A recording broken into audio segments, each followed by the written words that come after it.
All right, good evening, everyone. Welcome to Gallaudet University's Ph.D. in Educational Neuroscience Distinguished Lecturer Series. We would like to take the time to thank you all for coming out here tonight, including Gallaudet University students and staff, and those from other institutions, including those from the University of Maryland and from Georgetown University. We extend a warm welcome to all of you here in the room, and to those of you who are watching from home. This is a new program here at Gallaudet University, and I'm Bradley White. I'm Taylor, and I'm also an undergraduate student here at Gallaudet University, and we're thrilled to have our two distinguished guest speakers today, Dr. Kathryn Hirsh-Pasek and Dr. Roberta Golinkoff. Those are our distinguished lecturers for this afternoon.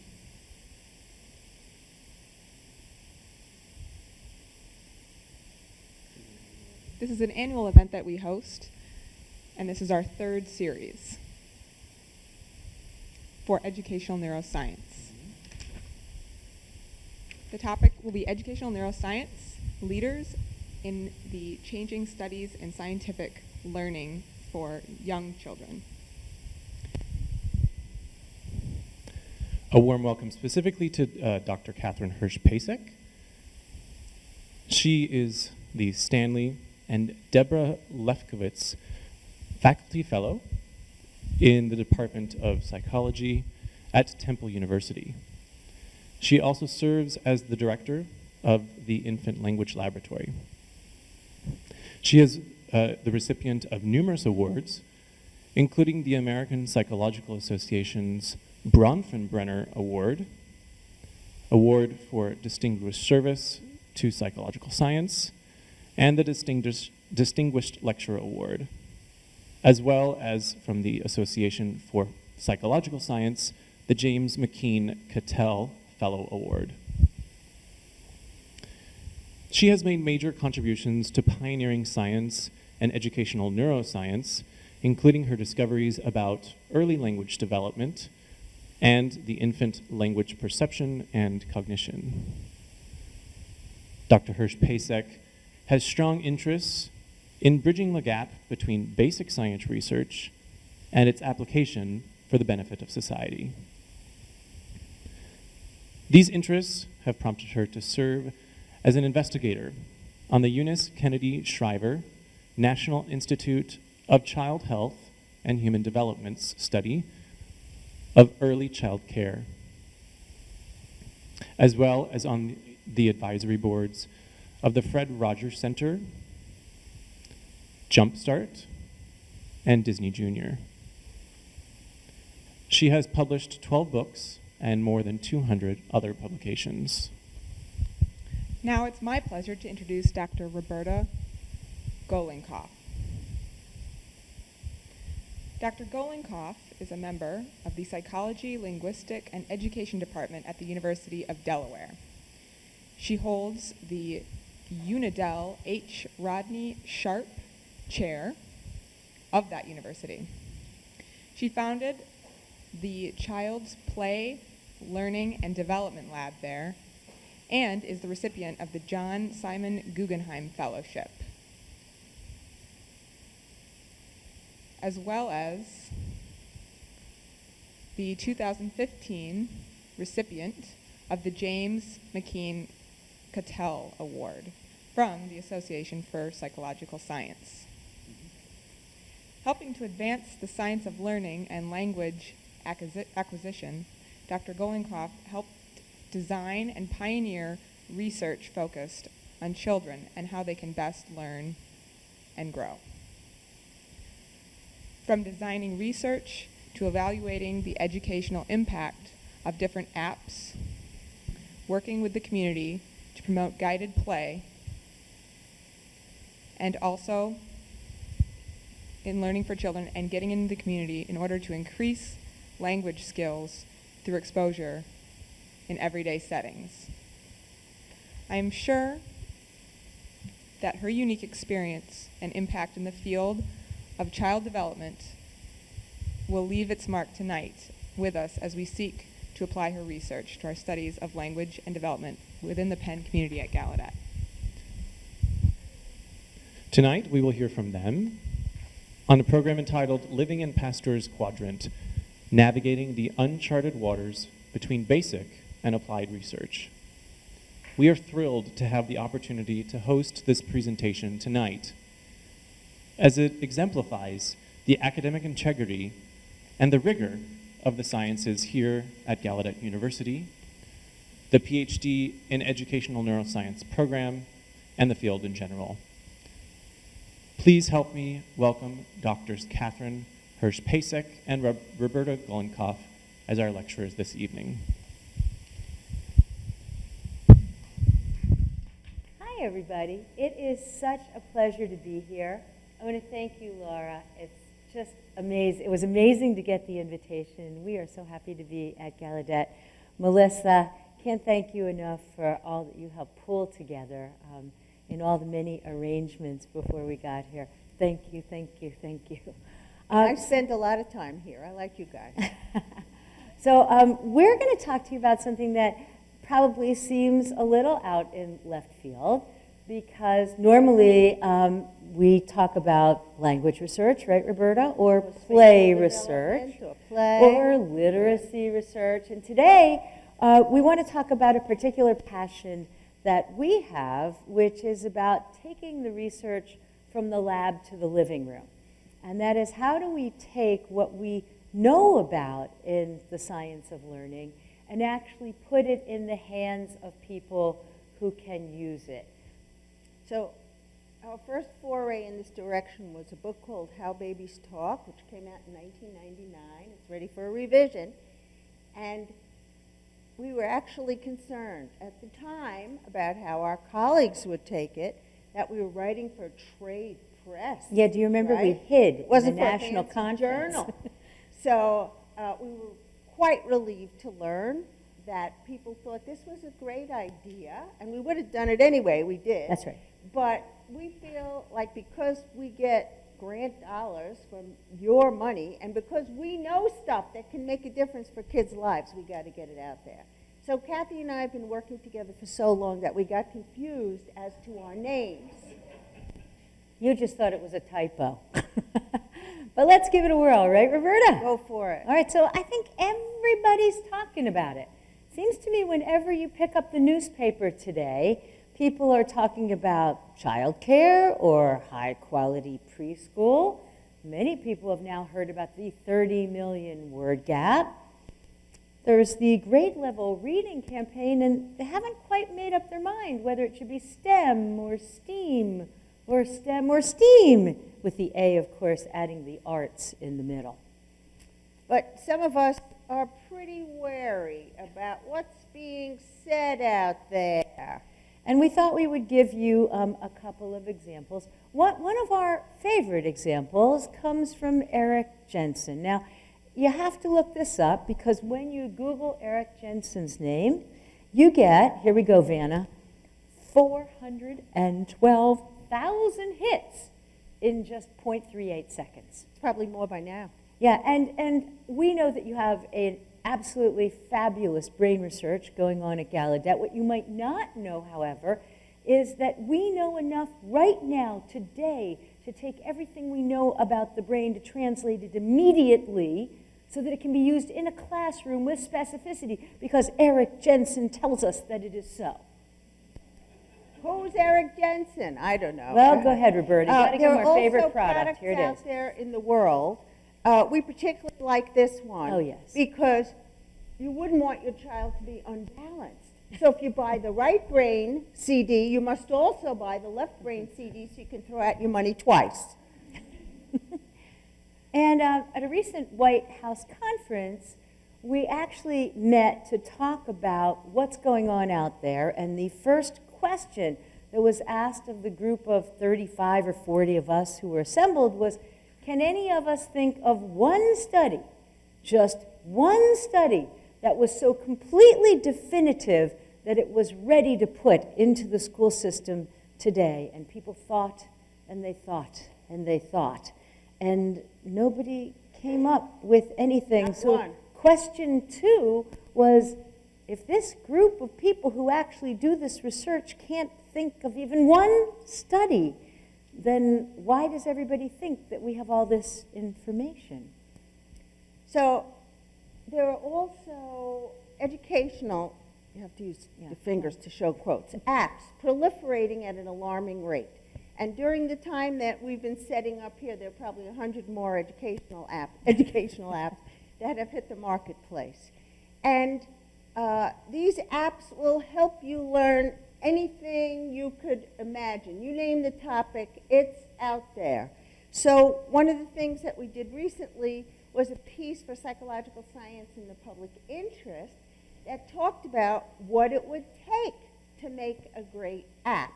And those are principles of learning that we pulled from the learning science literature. And we actually called this putting education back in educational apps. And this is, isn't it, Roberta? This is our favorite. Oh, this is This pathetic. is it.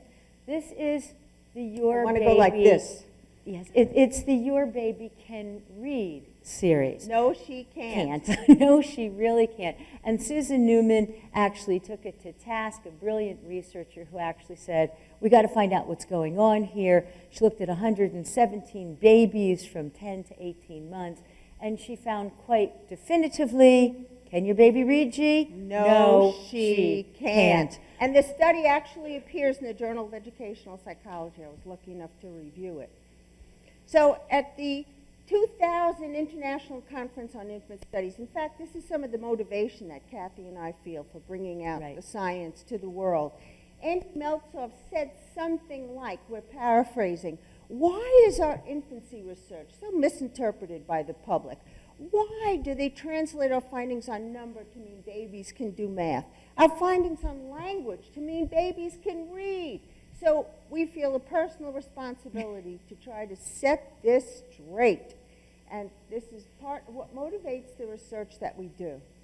And we think that partly the reason for this misinterpretation is that the back of toy boxes are really one of the ways in which parents learn the most about developmental psychology and child psychology. We're not out there. We're not out there, but the product lines are everywhere to be found.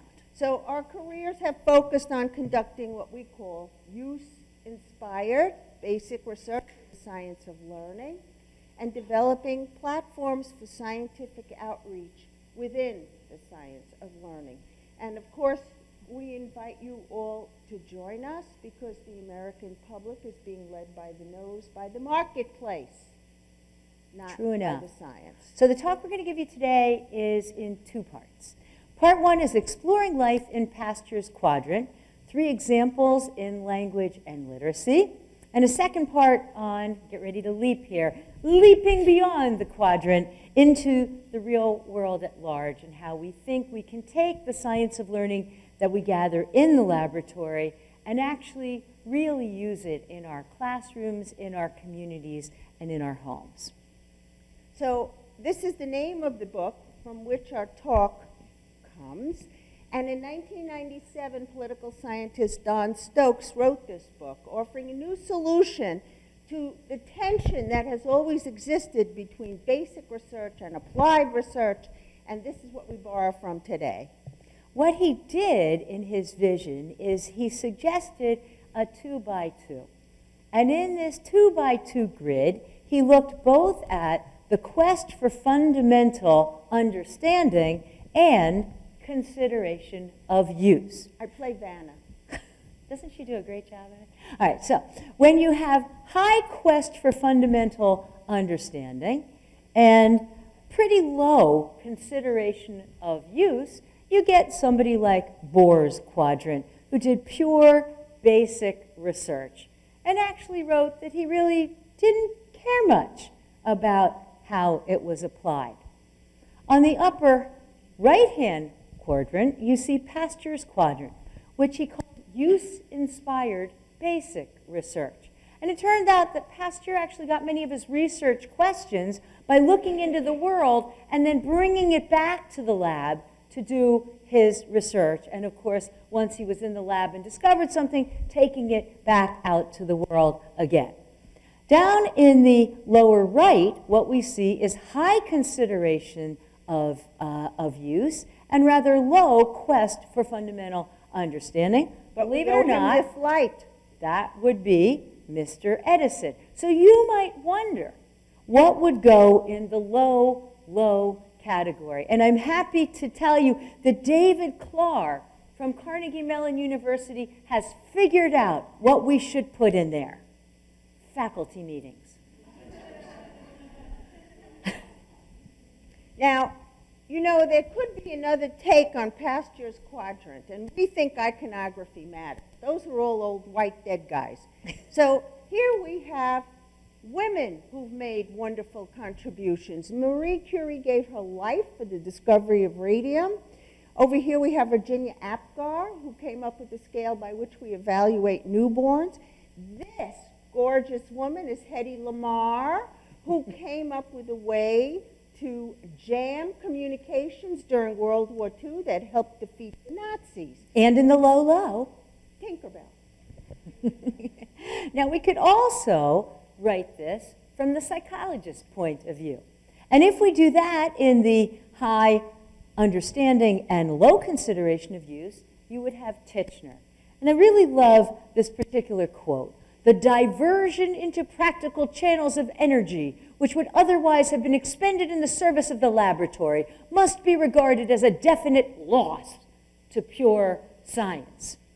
Down here, in the high consideration of use, we have Anastasi, who did wonderful work in figuring out how to do assessments. And we want to zoom in now on the use-inspired basic research, which we have labeled Bronfenbrenner's quadrant. And in that quadrant, today, we'd like to show you what we've done, some work in language and literacy, but also let you know that we've done a lot of work in early spatial development and the importance of spatial experience for math learning as part of the Spatial Intelligence and Learning Center, which is another of the NSF Learning Center, Science of Learning Centers that is in the country today. Let's start with language and literacy. Okay, so the 30 million word gap is known by many, many people, but just in case, Hart and Risley in 1995 did a study of children from professional, working class, and welfare families, in which they found that the difference between the welfare and the professional class families was a cumulative total of roughly 30 million words by the time the child reached 4. So as you can see on this chart, this is the number of hours heard by children in each of these groups. They start out similarly, but by the age of 4, the differences are enormous. Now, who cares? We care because these vocabulary numbers impact children's success in school and also impact their IQ. And the only reason I care about IQ is it correlates about 0.6 with school achievement. And here you see what these recorded vocabulary sizes are. And this was, again, work that was done by Hart and Risley. Now, I should also say that this Hart and Risley data, for a lot of people who don't like the Hart and Risley because they say the working class, the welfare was not a good way to figure out where kids sat, well, they've actually redone a lot of this in many different studies, among them by Erica Hoff. And in fact, the data come out quite the same as Hart and Risley had originally suggested. Verbal IQ correlates with school achievement. So if you have higher vocabulary and higher vocabulary leads to higher verbal IQ, then guess what? You're probably going to have higher school achievement. Reading is parasitic on language. Language encodes the concepts that you need in order to learn not just language and literacy, but also social studies and science. Beautiful work by Catherine Snow suggests that we have to increase the diversity of the vocabulary that we have. The depth of understanding, says Susan Newman. The web of words, says Susan Newman. Language is simply the best predictor of later academic and even social success. So it's not all about the number of words that pass kids' ears, as we've just tried to say. when parents talk to kids in a way that is contingent and responsive to what the child has said, that's when children's language grows. And sometimes that message gets lost in the popular translation, and people think all they have to do is talk at their child. It's not about talking at your kid. It's about talking with your kid and building on what they say. And we note here just two of the major programs that have been started, one Providence Talks and one Too Small to Fail. And while if you look at the details of what they're doing, they get this too. They understand that it's about the interaction. But the message that's often given to the public at large is talk more, read more, sing more, talk more, and that will be the solution. Of course, if that's the solution, then plopping a kid in front of a television gives them a lot of words. Well, on the heels of a number of our colleagues and building off of some work that Lauren Adamson and Roger Bakeman had done, we decided that we would look more closely at what it really meant to have this quality kind of interaction. And we decided to revisit the questions about both the quantity of speech and the quality of speech and their impact on later language. So we asked two questions. One is whether low-income children who are successful language learners experience a higher quality of communication than their less able peers. That's communication with a parent. And the second we wanted to know was, how important is this quantity of language that children hear relative to the quality of the communication foundation that's being set up between parent and child? Secondary data analysis from the NICHD study of early child care served as our base. As many of you might know, that was a huge longitudinal study where we looked at kids from 0 to 16 years of age. We had varied ethnicity, we had varied socioeconomic status, and I'm happy to say, as someone who was on that team, we had a lot of videotapes. Like you could drown in videotapes. But what it meant is that we could go back and we could revisit what some of the mother-child interactions were, and we could ask how those would predict later language. So we did a study where we first found 3-year-olds who fell into 3 groups. Notice that all these children were in fact from low-income homes. So there isn't a class effect that we're going to tell you about. Now, we were blind, as were the coders, to which children fell into those language groups, high, middle, and low. And then we went back to 2 years of age. We had videotapes of the moms interacting with these kids in a task called the 3 bags task, where there are different objects that they can pull out and play with. And we coded the 15-minute interactions for 3 variables that were all related to quality. One was symbol-infused joint engagement. That sounds very fancy, but it simply means, did mother and child use gesture and words together? Did they communicate in a way through gesture and words? We also looked at how fluid and connected their exchanges were, and again, that could be verbal or it could be nonverbal, because the mom could imitate something that the kid did or vice versa. We also looked at whether they seemed to have playful routines and rituals. So one of the bags included a book. So if the kid takes out the book and holds it upside down and tosses it away, it suggests that they don't have the routine of reading together. But if the kid pulls out the book and cuddles up and sits down on the mom's lap, that looks like they have that routine. And we also coded for the quantity of mother's words per minute, and our coders were highly reliable. So I just have to share with you some of the drama. So the drama is we have this idea that if it's really about the quality, and if Lauren and Roger had already figured out how we could actually code this, this could be a gold mine or really very disappointing, right? And we talked to Lauren and Roger, and we talked to Margaret Owen, who did all the sensitivity ratings on the NICHD study, and talk about being nervous. We said, okay, can you in Texas pick these 60 kids? So that we were blind. We were blind.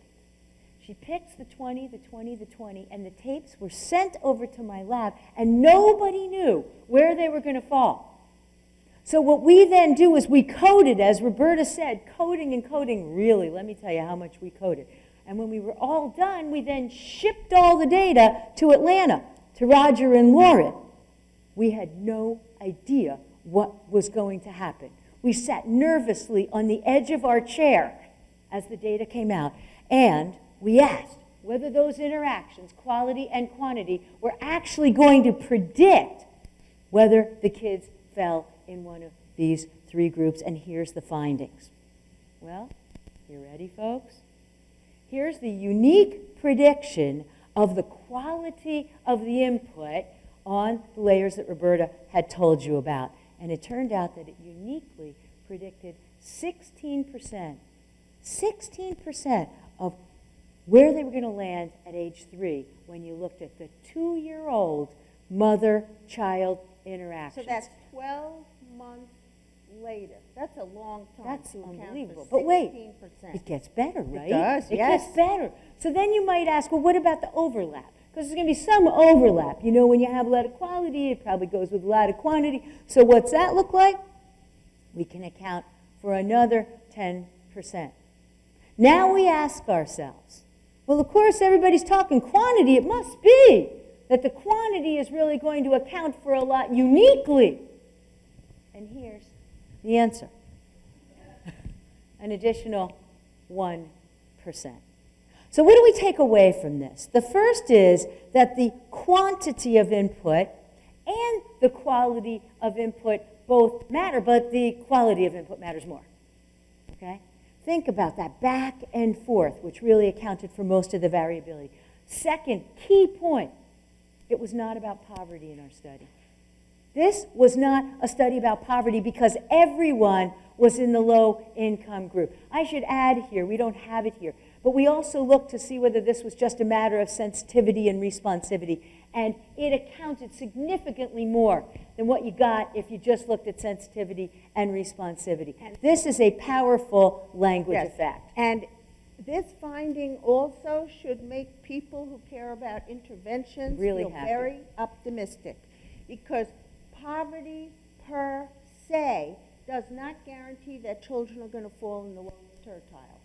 Depending upon the kinds of interactions they have with their parents, they could wind up in the top tertile. And we should add that based on this data, I'm happy to tell you that we are now collaborating with a group in Philadelphia that has 600 young low-income mothers, and we're using what we've learned right away to put it into an intervention. What counted for the most? It was fluid and connected conversations, which we are calling conversational duets. Why conversational duets? Because you can't sing it alone. The solo doesn't work, but the duet does. And finally, we're suggesting a shift of metaphor.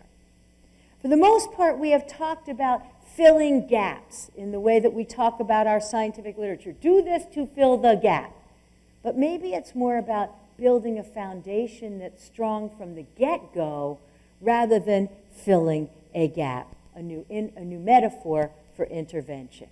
So these conversational duets, whether they're happening during play or reading storybooks, the key is contingency.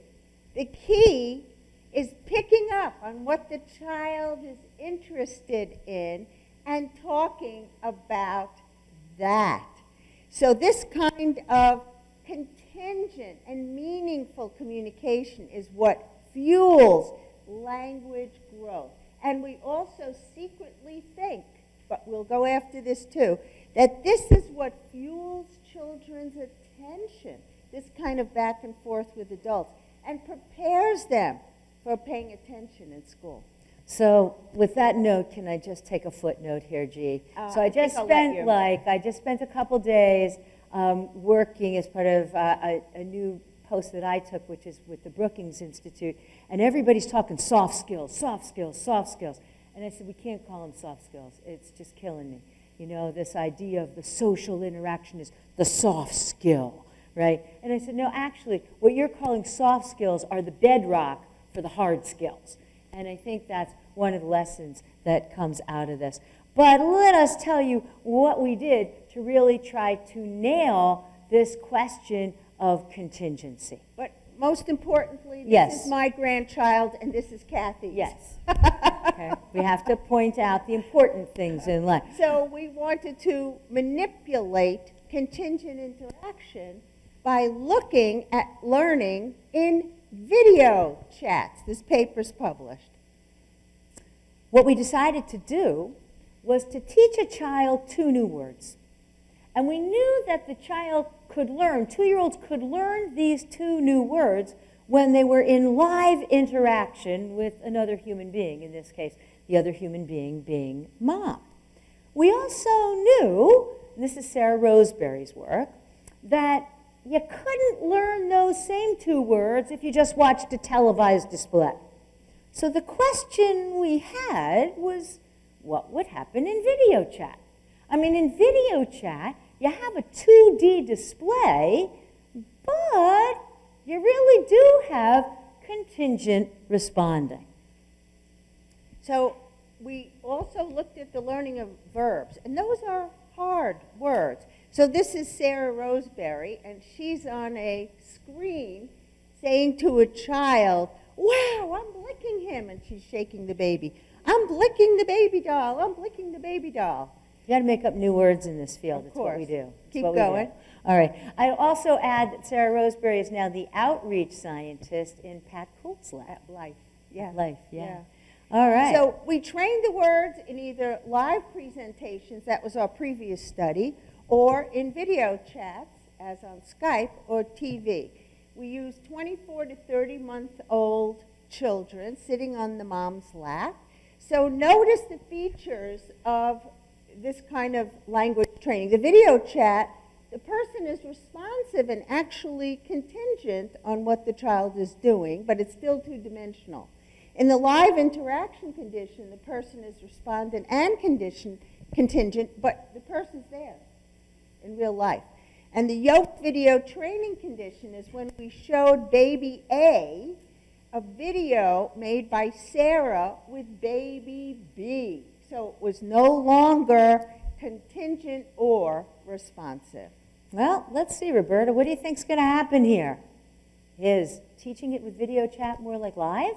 Or is it going to be more like watching something on TV? Let's just skip to the results. So how did kids respond to the video chats?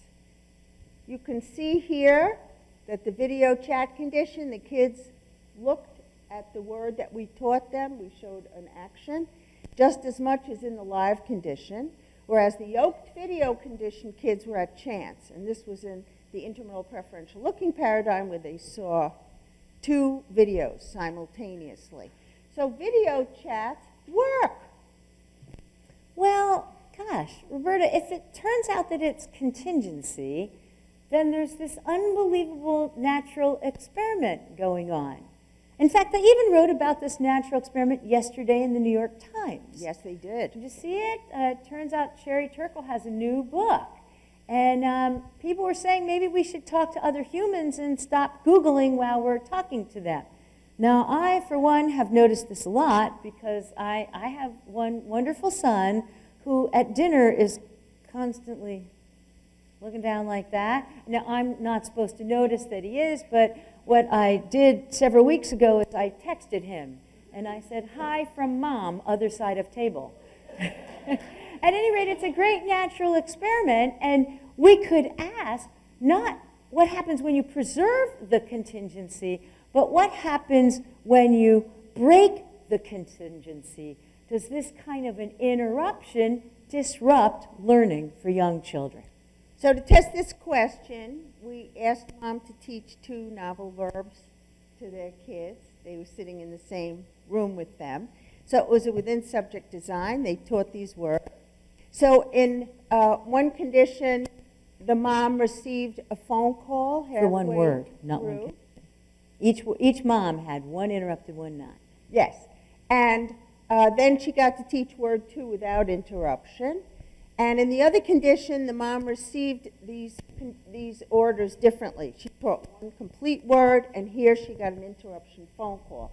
What was the interruption phone call? That, you know, like the experimenter said, so did you have your coffee today? You'll see, we have a little movie. Now, you might ask yourself, when you're interrupted, do you just stop talking? Or are we just going to show you results because the mom who's interrupted, she can't cope anymore, so she shuts up? Well, it turns out Nope. that's not the case. Nope. She tries to make up for the fact that she was interrupted, and in fact, well, not significantly, she talks a little more, but you gotta see this. This is a real tape.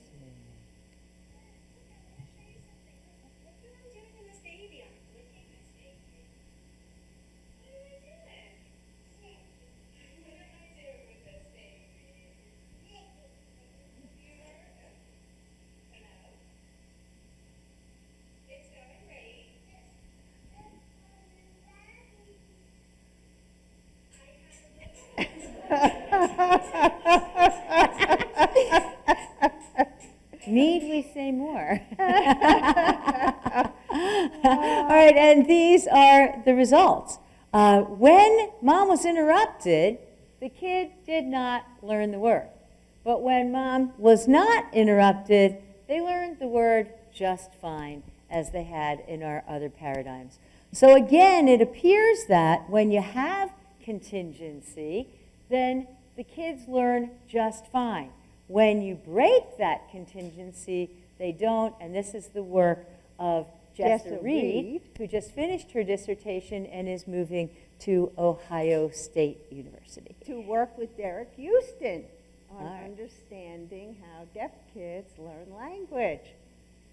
So what have we said so far? We seem to have shown you that contingency really matters, because we did a study showing that conversational duets in vivo really serve as the basis for later better language development. And we also showed you that contingency can work over Skype, even though it's a 2D screen. And we did a third study that turned this idea of contingency on its head by breaking it. And in fact, breaking the contingency disrupted children's language learning. The message then from Pasteur's quadrant is, if you want to increase children's language and you want to reduce the 30 million word gap, focusing on quantity is not enough. The quality of the adult-child conversation matters, and matters a lot, and the science of learning allowed us to pinpoint what the mechanism would be that defines what we mean by quality. So we've told you a little bit about the language and literacy stuff that we've done, and we think that getting these answers and publishing in the scientific journals is just not enough. So we don't want to just live inside the quadrants. What we would like to do is leap beyond the quadrant to the world at large, to disseminate the science. Why not tell people what we know about what helps children learn language? Now, leaping from Pasteur's quadrant, of course, has its risks. And you got to ask yourself, when has the field amassed enough gold standard data to share with the public? And how in the world can we best share the body of evidence in ways that protect the integrity of the science while also informing practice? Because a lot of what happens is when this stuff gets transferred, you lose the nuance, and you want to keep the nuance. And we want to make sure that we're all still really grounded in the scientific evidence on the science of learning. Absolutely. So we're often reticent, and we refers not just to me and Kathy, but to other scientists in the room and elsewhere, to share our findings and to put them out in the marketplace of ideas, because we are trained to be super careful, to replicate 10 times. We are our own worst critics. But in fact, we know a lot more than the charlatans out there who are making stuff up and selling parents stuff. So we suggested principles, for example, that could be derived across a number of areas, as in our apps paper and principles for language learning, and we worked on the language and literacy section of the California preschool curriculum. Maybe it's time to derive principles in other areas, areas where you guys are experts. All right, now this is, before we go on, I have to give a shout out to Laura who asked me to mention this. So one of the things that we did in deriving these language principles is that we got a telephone call one day and somebody said to us, would you help us write the curriculum for the California preschool? And I said, oh, no, I'm a basic scientist, but thank you so much for calling. I was really honored. And then they called back, and I talked to Roberta, meanwhile, and she said, well, you know, if we really mean that we want to share the science, we gotta like say yes to this. I was dying, okay? But she was right. We did have to do this, but what we thought is, you know, California's a really interesting state because it's a majority-minority state, so you can't any longer just give examples that are going to work for everybody, right? What you needed to do was to go through the science and to figure out what are the principles that we actually know about that could actually be used to, we're talking about it now as languageize classrooms and languageize homes so that people were using the science in their everyday. But of course, there are thousands and thousands of papers that nobody wants to read, so how do you do this? How do you distill it to keep the science there and still make it what we call edible science, which is accessible, digestible, and usable. And so this afternoon, I'm happy to tell you that not only did Roberta and I do the California preschool curriculum, but I just got back from giving a talk at National Head Start. And when the National Head Start people had first heard some of these principles that we came up with, on one page, 6 principles to help you languageize the environment and create high-quality language environments, they said, would you pop over and do our National Leadership Conference today? And so this afternoon, I actually did, and Head Start has at least made a commitment to move forward and to use some of these principles to languageize classrooms around the country. So, as Kathy said, we want to share our wares by creating edible science. We want to come down out of the tower and talk in language that people, real people, can understand. So we want to make it accessible, digestible, and usable. And we want to disseminate information, but we've also come up with a new category, we want to dissemination of experiences. And we think that dissemination of experiences is a whole new way to share science. So we'll share a little of that as well. So, for example, Bad anybody news. know who he is? Yeah. Walter Ancient. Cronkite. So he was what we call a trusted gatekeeper, right, for bringing us information. But now with the web, oh my God, you can get how many different takes on the news, and you don't know what to trust anymore. Even publishing a journal article, it's estimated that it's read by 17 people. So, And that's a high. that's not going to help us get the word estimate. out. That's a high estimate. And unfortunately, Cronkite and the other gatekeepers are gone because now the news is everywhere, right? So in disseminating information, there are some folks in our field who are out there doing it, and I'd have to say Laura Petito is one of them, and you've been amazing, amazing.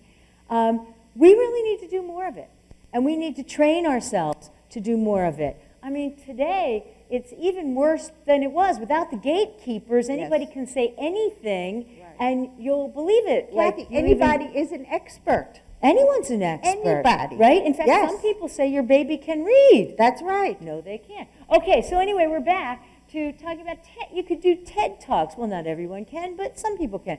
Blogs, you can write books. We have to figure out how to cut through the noise.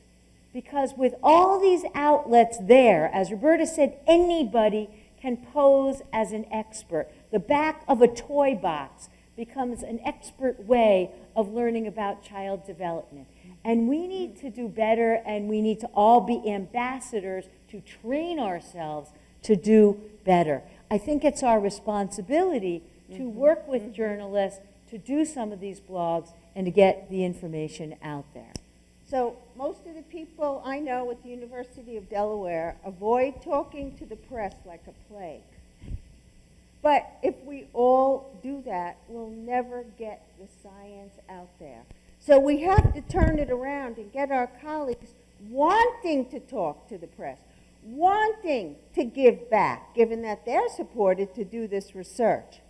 So we want to also disseminate experiences. We think that people learn by doing.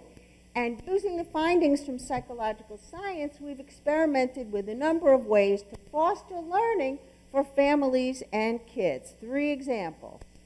Example 1 is the supermarket study. Actually, this just came out, we're happy to tell you. Yes, no longer in press. Yeah, so for example, we know that having these quality conversations really makes a difference.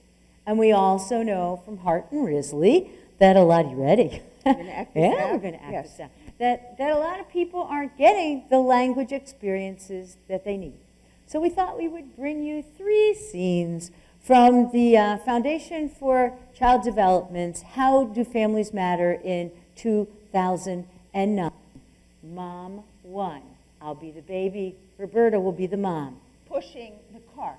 Looking at an eggplant. Ready? What's that? Mom 1 totally ignores the child. Here we go. Yes. Mom 2. What's that? What's that? Eggplant.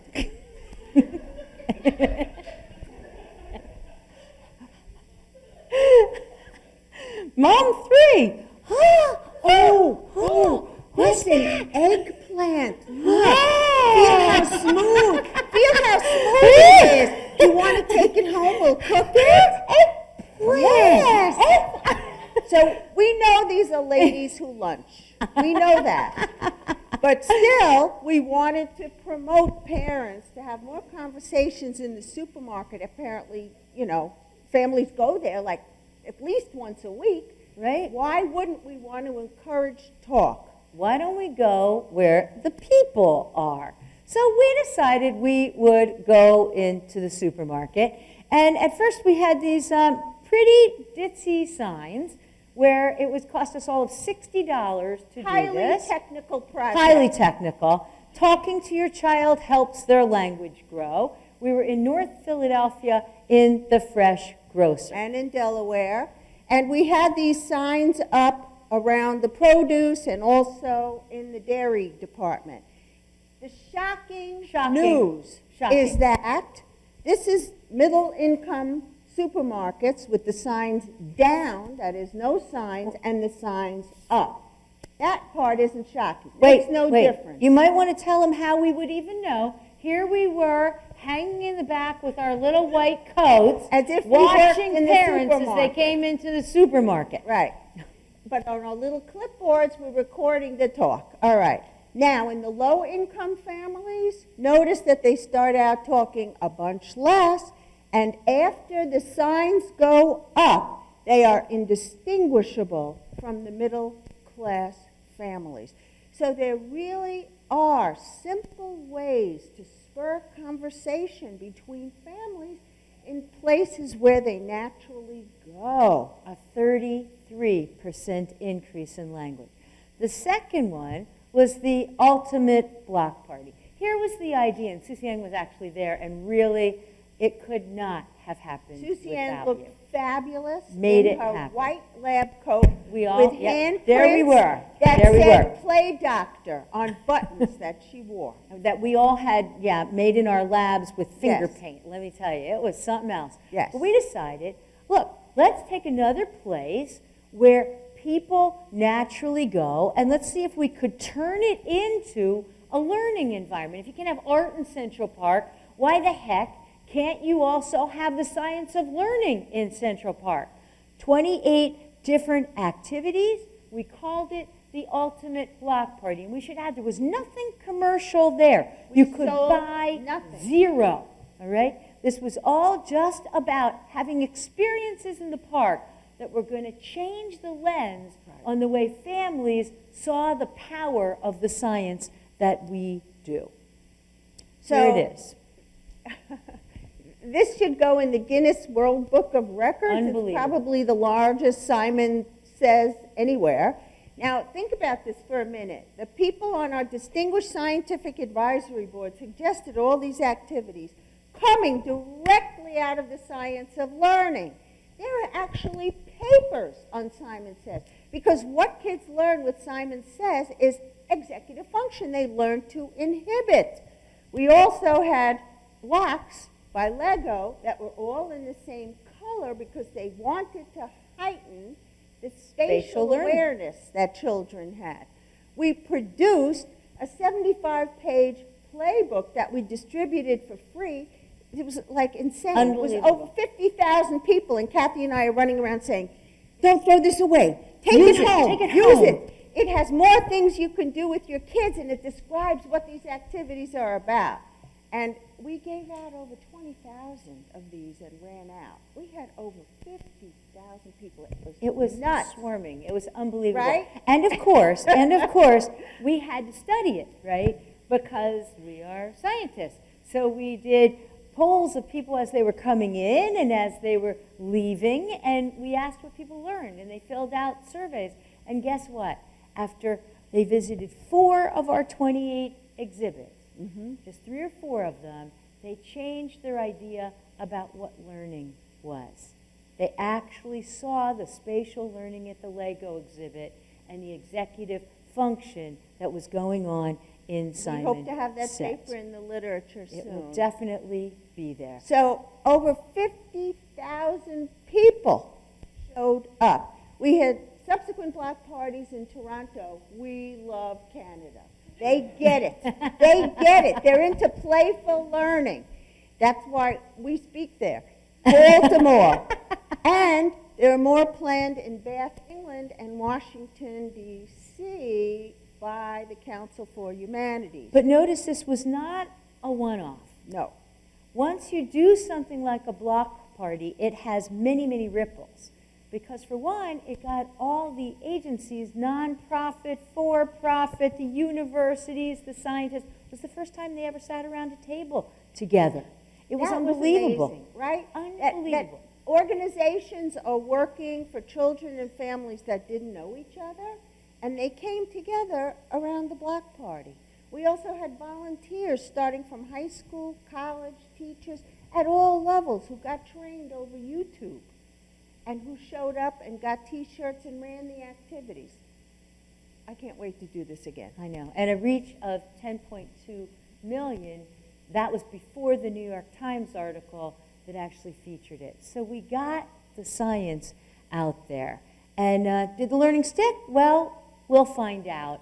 We think it did because we know in the cities that we've been in, it actually changed attitudes and patterns of interaction. I want to give you our latest example. It's the newest initiative that we just received funding for about 3 weeks ago.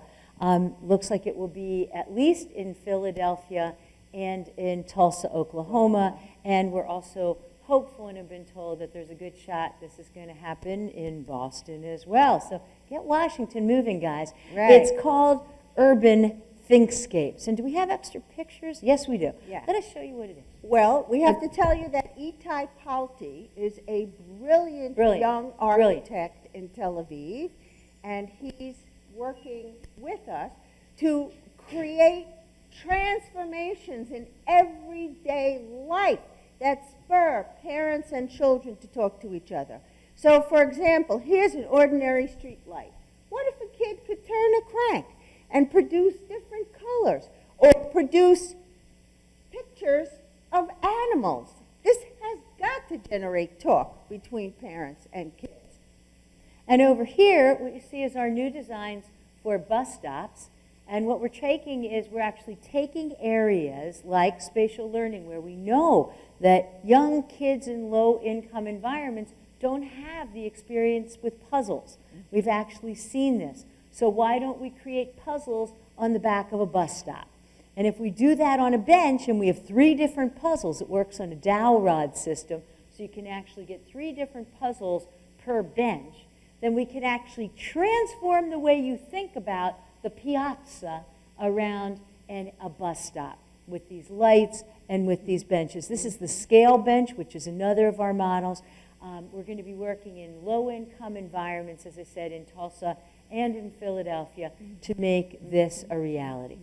Though most of our science of learning efforts are focused on school reform, it's important, I think, for us to realize that we might need a slight paradigm change. Doesn't mean we should ignore the school, but only 20% of a child's time, of their waking time, is spent in school.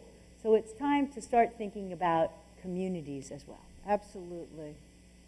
So the field of psychology, as you know, is often divided between basic and applied research. But we want to argue that use-inspired science, as in the science of learning, will help us move forward in both theory and in application to make our world a better place for children and families. But doing the science is not enough. Our science is often misunderstood. And if it is misunderstood, we believe that sometimes that's our fault. Right. It's because we haven't done enough to make it clear. And sometimes we never really read beyond our own narrow discipline. And we can step back a little bit like you do on Google Maps and get a broader view. So our challenge to all of you is to ask whether we can not only do research in Pastor's Quadrant, but whether we can also leap beyond it to help families, policymakers, and educators understand what we do. In fact, the International Congress of Infant Studies is working on a model where we want to offer fellowships that twin researchers with journalists. Let's face it, none of us were trained how to talk to the press. Ed Ziegler has one of his thousands of books. He talks about how we never trained people to talk to the press, and therefore people avoid it. But if we could work alongside a journalist who could help us extract the nuggets of our work and how to talk about it, we could become trained, all of us, in the dissemination of our science. We hope you're going to join us in this. We understand that we're asking everyone here to engage in a super new model. But we really do think that it's time. And in fact, it's not really all that new an idea. Because it turns out that George Miller in 1969 said in his presidential address, as a science concerned directly with behavioral and social processes, psychology might be expected to provide intellectual leadership in the search for a new and better personal and social arrangement. I can imagine nothing we could do that would be more relevant to human welfare, and nothing that could pose a greater challenge to the next generation of psychologists than to discover how to best give psychology away. So to help you take that challenge, we are editing a special section in the journal Child Development called Bringing Developmental Science into the World, in which we hope to publish papers that are good examples of how we can bring our science into the world. We have to tell them what happened. So we put out the call to have these papers in child development. We thought, I hope we'll get enough. You know, really, we're the ones who are doing this, but we know everybody else is super shy about it. Maybe nobody will send us anything. Was it 78? 78 submissions. 78 submissions. We really couldn't believe that we would have to turn that many people away. True. Anyway, we hope you'll take the challenge with us. We are even trying to do tweets. I really do have to tell you how we ended up doing tweets, because for all of us this is new, not just for those of you who are asking to join us, but one night I went to sleep at my son's house in New York, And he said to me, the only way you're really going to get this stuff out there is if you really learn to use social media well and couple it with your message. And I said, yeah, I'm going to work on that. Roberta's going to work on it. And the next morning, I woke up, and I swear to God, he had made this Twitter thing for us. And I went, oh, my God, I don't know how to do this. I don't know how to tweet. My first tweet took me 2 hours. Right. Can you imagine? Because I wanted to make sure the language was right. My son was like, oh, my God. He said, Mom, either you and Roberta learn how to do this now, or I'm going to tweet for you. And one of us is going to put out developmental psychology.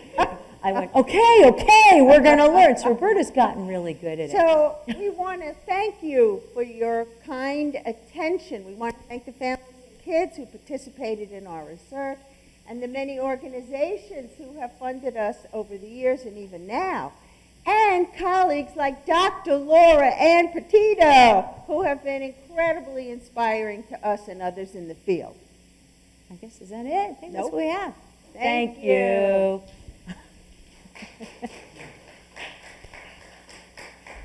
Happy to take questions, tomatoes, whatever you got. Well, thank you very much for your presentation. We learned so much. It was a wonderful presentation. So we do have some time left for questions. If anybody has a question for them, please come up to the front if you'd like to sign it, or if you're going to speak it in English, we have interpreters to use sign language up at the front here.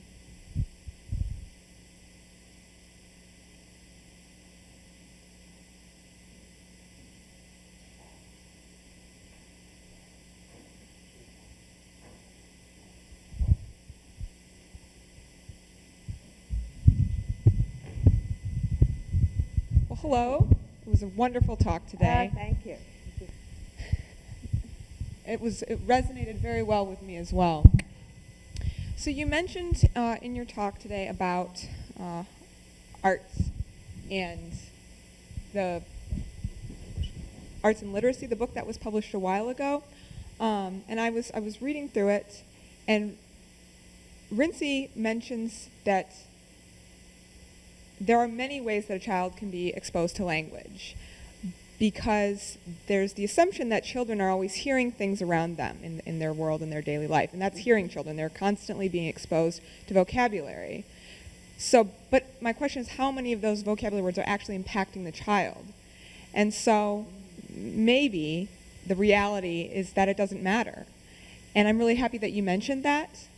And I was reading later on about the joint attention, and joint attention, the discussion about, because for deaf children, language comes through the eyes, and there's a lot of competition with English, children using their eyes for different stimuli in the world, what they're seeing in terms of language or what else is going on around them. A lot of things are going on.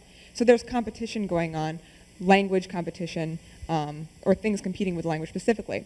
And then in deaf culture, you look somebody in the eye when you speak to them, and so that's another language thing that's going on. So that with hearing mothers and deaf mothers interacting with their children, are they signing, or do they have the child's attention while they're signing? Are they trying to do a certain action or something with the child? Are they playing? Or they have toys? And then what's the kid looking at? Are they looking at the sign? Are they looking at the toy?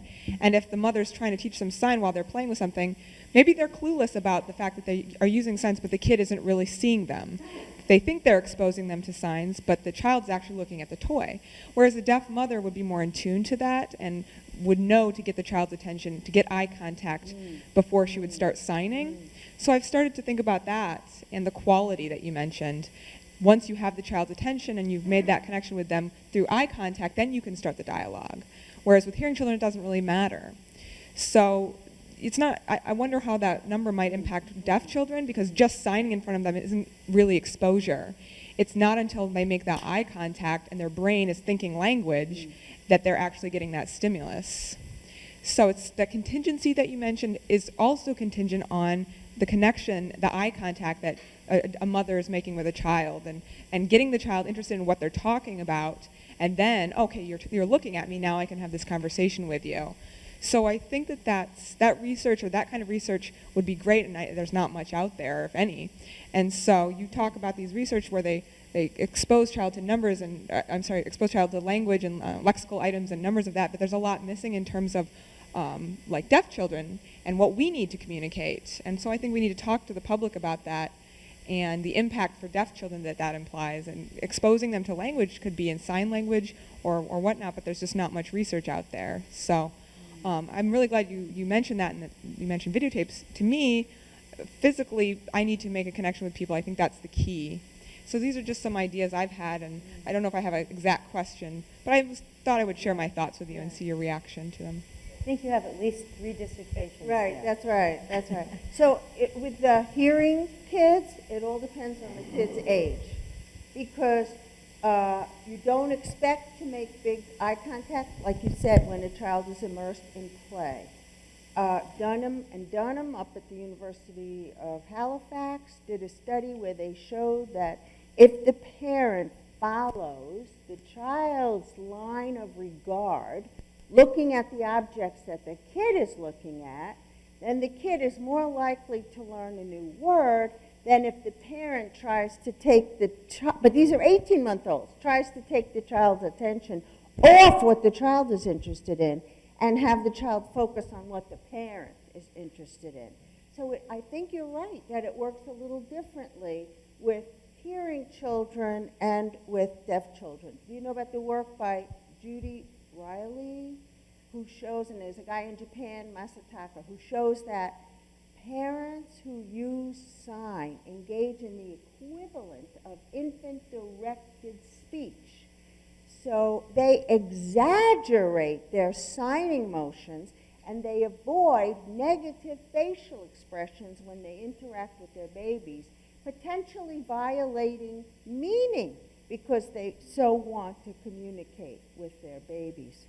I mean, having said that, it may well be, and Laura, you would know if this exists, or other folks in this room would know if it exists, it may be that deaf parents are more attuned to being able to follow in with their kids than hearing parents.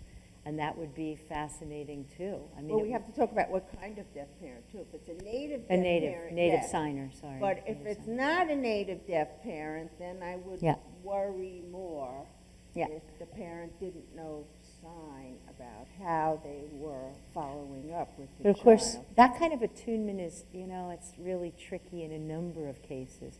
Like we know when moms are depressed, or we know when there's kids who have atypical development, that it throws off that interaction. So, I mean, there are a lot of things that can, whether it's a hearing parent with a deaf child, I don't know the answer to that. But I think, there are a lot of these relationships that haven't been explored to the best of my knowledge. So but it's I don't, such a know, big Lauren? question, really. Is there some stuff there?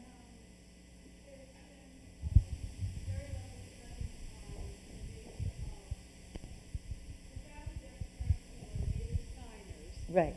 Who sign to their babies, and there's the equivalent types of motherese and sign final lengthening and increased pauses and repetition and all of and the a cues. wider sign space. That's right, and all of the cues that we thought were unique to the auditory modality actually are right there and preserved in the manual modality. So those are seen, and they're seen early. Also, parents change in the same way that a hearing parent changes over time, increasing the complexity of their utterances. Deaf parents do that, signing deaf parents do that too. So the parallels are quite striking. Whether or not a deaf parent or a hearing parent, if one is more in tune than the other, that hasn't been determined. But certainly signing motherese is a very robust phenomenon. So, for a long time in language acquisition research, we talked about that children have to have input. And what we've meant by input is they have to hear language. And that's coming out of the MIT Chomskyan model.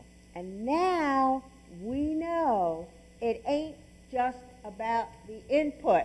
It's not just about the language that passes children's ears.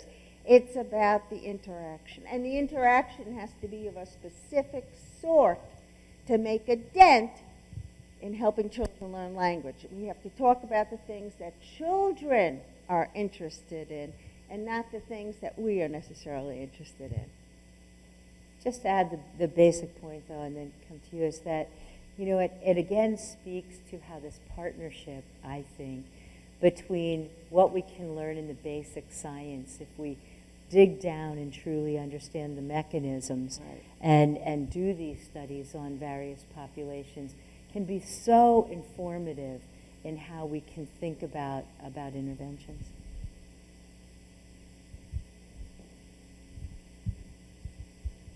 I just want to add that it was interesting to see more of this kind of research for those from hearing parents, as opposed to who are deaf from hearing parents. They would be challenged to see that kind of thing. Sorry to say, I'm not in this program. I'm from a deaf studies program, and we just talked about language. From the past to today. And the teacher asked us to come here to participate in this, but I think you gave a wonderful talk, a great presentation. Thank you. So teachers have to think about this too in interacting with kids. And we know that unfortunately in preschool classrooms and elsewhere, teachers talk the vast majority of the time, and children talk very little. So that means they're not getting the back and forth conversational duets they need to grow language. Well, but, and there's a really interesting but, even if it's this model of the teacher talking to the kid, when you look at the quality of the language that's out there, David Dickinson has actually observed these interactions, and they're not super rich interactions. In fact, he claims that only 19% of the kind of language and conversations that are used with kids are really language-rich conversations. So when we talk about languageizing the environment, we really mean not just to have more language popped in the background, but creating these opportunities for more of that special kind of interaction that is consistent with the sort of science that So we not just talk about asking today. rhetorical questions like happens in most classrooms, where there's a yes or no answer or a single word answer required from the child, Yeah. but asking questions that are genuine and that really get dialogue going. So as long as we're on David, this is a tip for parents who have hearing or deaf children, it doesn't matter. He came up with this little slogan I love, strive for 5. And what he means by that is 5 back and forth.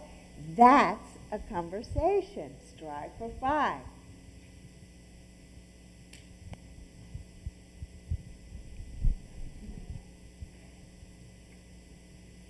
Thanks so much for a wonderful lecture. I'm going to sign Thanks very much for a wonderful lecture. I'm going to sign about the paradigm shift, if you don't mind speaking for me, interpreter.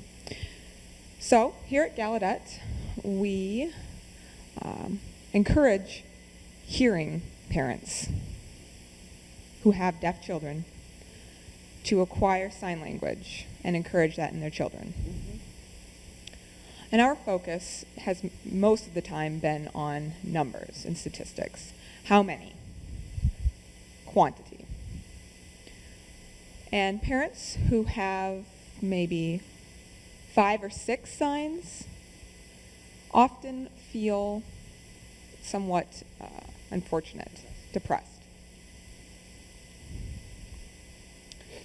And they feel like they can't learn sign language. But the baby has to learn to talk. That's what they feel. So for them, that means a cochlear implant or hearing aids. And that's fine if the parents, it's their choice. And if they know an audiology and speech language pathologist, that the sign is an assistance. And it will assist in language acquisition. And then the language acquisition will occur for the baby. So my aha moment today, well, this afternoon, during your lecture, was that the quality of the hearing parents who might have 5 or 6 signs, if they're using them appropriately and they're using turn taking and they're interacting with their baby, then fewer signs means better language acquisition rather than more signs. And in the past, we focused on how many signs the parents are using, or how many signs the parents should learn.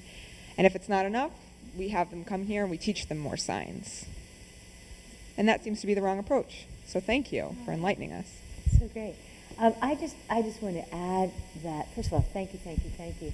But, you know, I hope what we don't end up doing is having an either or. That's right. You know, it's really that a lot of times the quality comes from being able to have enough signs to continue that conversation in Strive for 5. So the problem we had, I think, is that we got into a quantity metaphor Just open the and kid's head just up said and pour it that's in. what's important. Right. But I think it's, you know, these go hand in hand. They're not really Mutually totally exclusive. divorced. So let me give you an example. Oh, is- Let's say you know French, Yeah. right? You have 5 French words, right? Lait, chien, chat, you know, etc. If you only knew 5 French words, you really couldn't carry on a good conversation. And if you had a child who you needed to teach French to, it wouldn't be enough, because children need to hear sentences and not just isolated words. Because one of the principles of language learning that we've extracted from the literature is that it's a reciprocal process. Grammar can be used to learn words, and words can help you learn grammar. So in fact, I think you're doing the right thing by encouraging parents to I'll come do in both. to learn more words, but also to try to use their words in interaction as opposed to just saying shap, shap, shap, shap, you know. But there's a really good example Yeah. out there now that's I think worth using as a model. There's been some real issues, I think, with the way we're dealing with the Hispanic population across the United States. And many of the Hispanic parents have been told, don't talk to your kid in Spanish. But that's their home language. Yes. And Yes, if it's they, true. it's honest to God true. And if they're not using Spanish with their children, you can see what's going to happen. We're sort of restricting them to the 5 or 6 words that they know in English. And I think the most important thing we can all do, well, for one, we can all understand that children are quite capable of learning more than one language. And this is true whether it's sign language and another language. And Laura's written Laura's work is very extensively important on there. this, but Yes. so have many other people. It's a good thing to know more than one language. In fact, it's an awesome thing to know more than one language. So I think we have to encourage that and stop discouraging people to speak in a language where they're super, super limited. So notice, this is a fabulous opportunity for you guys to get in the dissemination game. There is research that shows that children can learn sign and oral language at the same time. The sign language does not hurt the child's oral language. And there are too many myths out there about how language learning needs to take place. It's too prescribed, and it's not based in the science. So if you guys could figure out how to educate parents along these lines, and pediatricians are key in this chain. Because as Kathy pointed out, and I don't want to slam any particular group, but it's pediatricians I have heard who tell parents, talk English to your child, even though they really don't speak English, but they speak Spanish.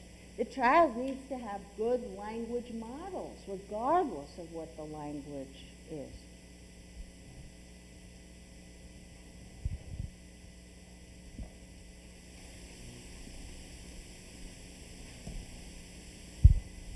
All right, so Good discussion.